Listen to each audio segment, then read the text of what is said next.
તમારો પ્રેમ બોલવો જોઈએ વાલા ભક્ત, જરૂર તમારે નથી કહેવાનું. બંને જણા યમુનાના કિનારે બેઠા બેઠા પ્રેમની વાતો કરતા હતા. બાકી પ્રેમના નામે આ સંસારમાં કેટલાય લોકો તમારી સાથે ઠગાઈ કરી જશે.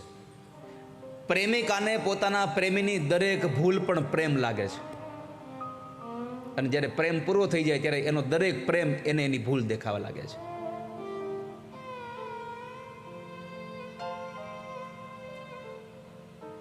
આ તો રાધા અને કૃષ્ણ બેવ જણા પ્રેમની વાતો કરતા હતા, અને એના પ્રેમની વાતો જ આવી જાહેરમાં કરાય. અત્યારના પ્રેમની વાતો જાહેરમાં કરાવી છે જ નહીં.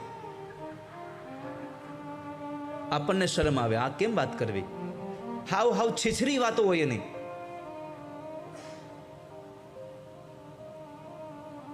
રાધા અને કૃષ્ણ એકબીજાની જે સાથે વાતો કરતા હતા એ વાતો આપણે અહીંયાથી કહીએ તો આનંદ થાય. રાધા અને કૃષ્ણના પ્રેમની વાતો થાય, રૂકમણી અને કૃષ્ણના પ્રેમની વાતો થાય. રૂકમણીએ લખેલો પ્રેમ પત્ર તમે અહીંયા જાહેરમાં વાંચો તો આનંદ આવે.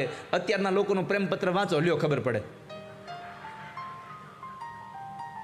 આપણને એમ થાય દોરી લઈને આપણે આત્મહત્યા કરી લઈ, એવા પ્રેમ પત્ર હોય.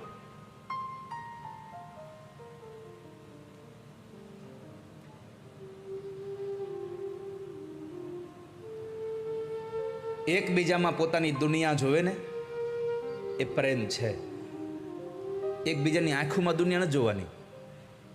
હા, નકર બે પ્રેમીઓ, પ્રેમિકા અને પ્રેમી બે જંગલમાં બેઠા હતા, બગીચામાં, અને પ્રેમી એની પ્રેમિકાની આંખોમાં નજર રાખીને બેઠો હતો, અને આમ બધું ભૂલી ગયો અને કહેતો કે સાચું કહું, નામ તો એને ઘણું સારું દીધું હતું, મારે કાંઈ દેવું નથી, કારણ કે આ દકોન દકી આવ્યું ને ત્યારથી બધું પતી ગયું. હાવ હા, ઘણી પ્રિયતમાઓ પોતાના પ્રિયતમને ગલુડિયું કને બોલાવે. હા, એને બાવલું કઈને બોલાવે. એટલે આપણને સમજાતું જ નથી કાંઈ.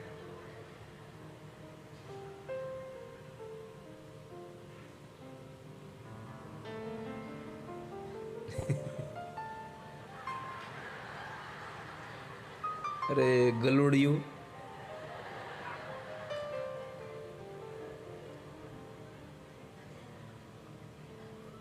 કૂતરીના બચ્ચા હોય એને ગલુડિયા કહેવાય, આને ગલુડિયા ન કહેવાય. પણ બેનો અત્યારે પોતાના ધણીને બોલાવતા હોય ને,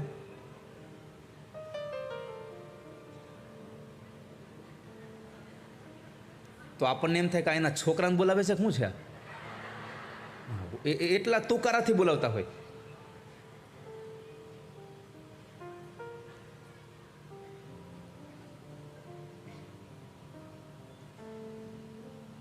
પણ ક્યારેય પોતાના પતિને તુકારો કરવાની શાસ્ત્રમાં ના પાડી છે.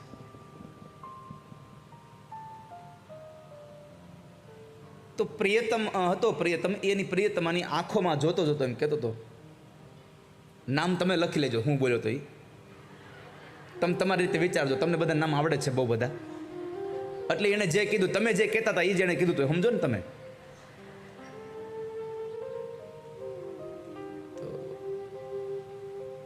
કે મને તારી આંખોમાં આખી દુનિયા દેખાય છે, તારી આંખોમાં આખી દુનિયા દેખાય છે.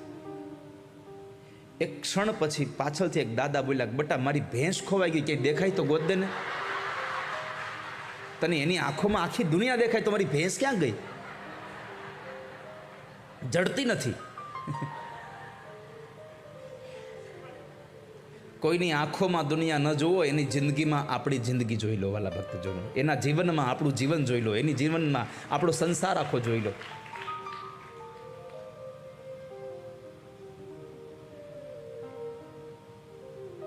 તો બંને જણા પ્રેમની વાતો કરતા હતા.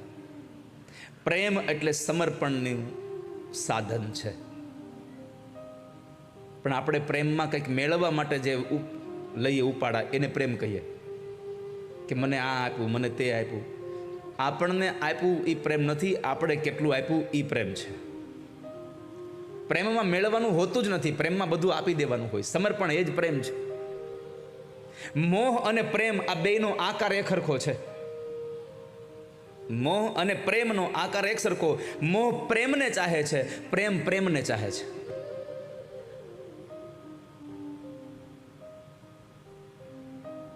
તો રાધાજીએ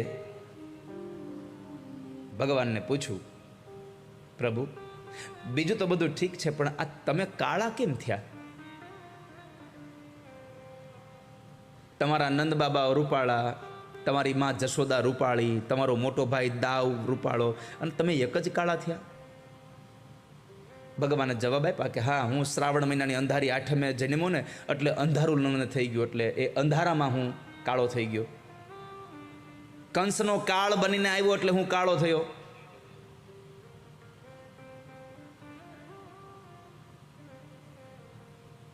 તો રાધાજી કીધું, પણ આમ જુઓ, તમે ભલે કાળા રહ્યા, પણ તો આપણા બેની જોડ કેવી જામે નહીં?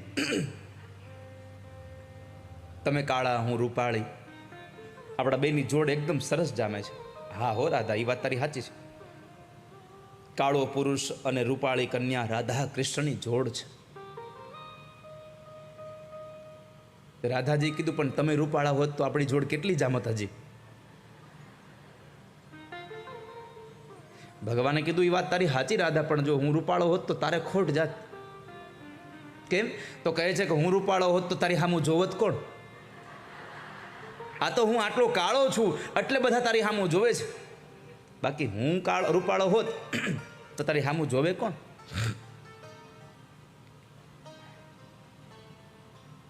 એટલે કાળો પુરુષ અને રૂપાળી કન્યા રાધા કૃષ્ણની જોડ છે. પણ રૂપાળો પુરુષ અને કાળી કન્યા એ તો રોજની માથાકૂટ છે.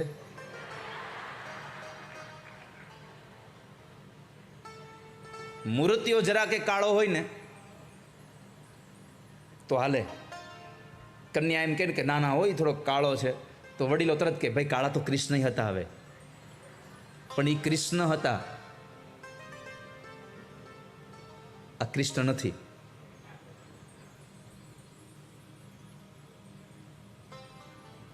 રૂપને જોઈ અને ક્યારેય સંબંધ બાંધવા એના કરતા ગુણને જોઈને સંબંધ બાંધજો વાલા ભક્તજનો. છે પ્રેમ સર્વવ્યાપી, વહેમી જણો શું જાણે.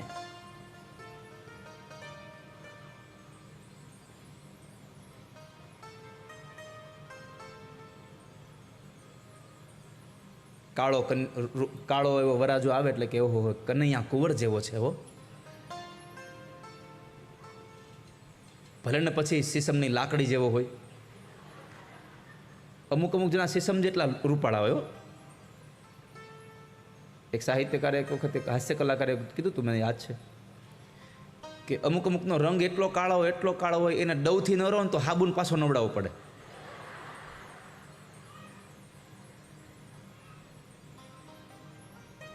પણ કાળો એટલે કૃષ્ણ. પણ મેં આગળ કદાચ એક વખત આ જ કથામાં તમને કહ્યું કે કનૈયાનો કાળો રંગ બહુ સારો છે. બીજા બધા રંગ પોતાના જેવા બનાવે, પણ કનૈયાના રંગમાં જેટલા લોકો રંગાઈ જાય એ બધા ધોળા થઈ જાય, બધા ઉજળા થઈ જાય છે. અર્જુન રંગાયો ભગવાનના રંગમાં ઉજળો થયો, મીરાબાઈ રંગાણી ઉજળી થઈ, નરસૈયો રંગાણો ઉજળો થયો, તુકારામ રંગાયા ઉજળા થયા. આ સંસારમાં જે માણસો કનૈયાના રંગમાં ડૂબે છે એ બધા જ રૂપાળા થાય છે.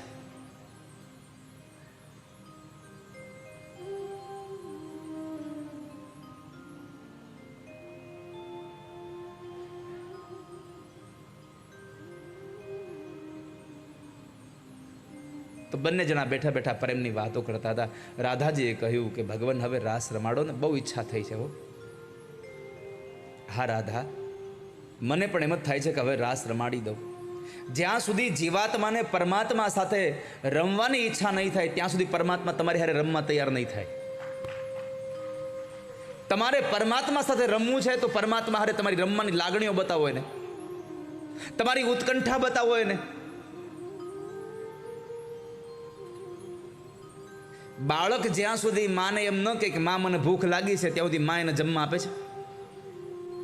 માગ્યા વગર માં પણ નથી પીરસતી, આવી આપણી કહેવત છે. તો વાલા ભક્તજનો, તમે ભગવાનને કહેશો પ્રભુ મારે તમારી સાથે રમવું છે તો પરમાત્મા તમારી હારે રમવા તૈયાર થશે. અને જેટલી જિજ્ઞાસા આ જીવાત્માને ભગવાન સાથે રમવાની છે ને, એના કરતાં અનેક ગણી જીવાત્માને અનેક ગણી ઈચ્છાઓ પરમાત્માને જીવાત્મા સાથે રમવાની છે. ગોપીઓને રાસ રમવો છે એટલું નહીં, કૃષ્ણને ગોપી હારે રમવું છે. પણ કૃષ્ણ રાહ જોઈને બેઠા છે, ગોપીઓ મને કહે ત્યારે હું રમું. આજે ગોપીઓના બદલામાં રાધાજીએ કહ્યું, અને પરમાત્માએ શરદ પૂર્ણિમાની રાત્રિએ ભગવાને વેણુનાદ કર્યો છે. બૃહદવનમાં જઈ ઠાકોરજી વેણુનાદ કરે છે, અને એ ભગવાન જ્યારે વાંસળી વગાડે ત્યારે બધી જ ગોપીઓ પોતાનું બધું કામ મૂકી નીકળી જાય. રાત્રિના સમયે ગોપીઓને બોલાવી અને ભગવાન રાસ રમે. આ અડધી રાત્રે જંગલમાં રાસ રમવો એટલે કામનાઓને સર્જન નહીં, કામનાઓના વિનાશનો આ મહારાસ છે. આ કોઈ સામાન્ય પુરુષ અને સ્ત્રીનો રાસ નથી, આ જીવ અને શિવના મિલનનો મહારાસ છે. રસાનામ સમૂહો ઇતિ રાસ, ભગવાનના રસમાં ભળી જવું એને રાસ કહેવાય.